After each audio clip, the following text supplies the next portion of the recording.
Concerns over some electorate not being allowed to vote due to missing biometric data information has finally been put to rest. The Independent Electoral and Boundaries Commission says it has put in place mechanisms to ensure every registered Kenyan exercises their democratic right. IEBC Commissioner Roslyn Akombe says to avoid irregularities during the August 8th elections, affected voters must fill Form 32, which will be used to regularize them in the voter turnout tally. In case you're not being identified biometrically, is then to scan your ID. We can scan the ID, or we can also input the number of the ID in the system and your information will pop up. But as we've stressed over and over again, our primary identification is biometrics. It is not your national ID, it is not your passport. We only go to the part of identifying you using your ID or passport if your biometrics, if you don't have biometrics in the system or you have a problem with all your 10 fingers. Entries exceeding the voter turnout in polling centers will also be rejected by the Kenya Integrated Elections Management System tablets.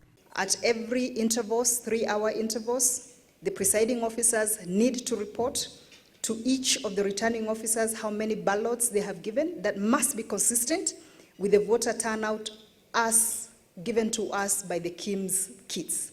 So if you find that in a place, the number of ballot papers already distributed at 9 a.m.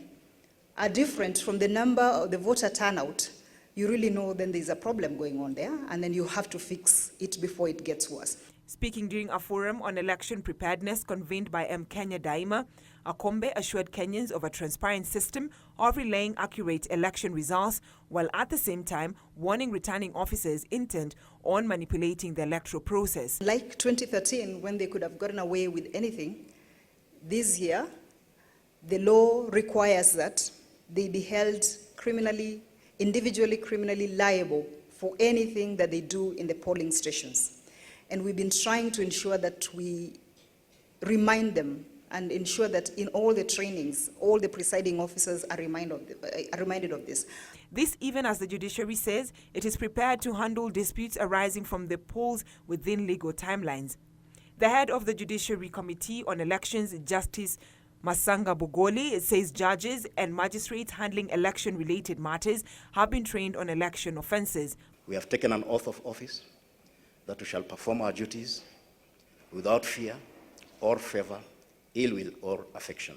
And that's what we shall stick to, and we are guided by that oath of office.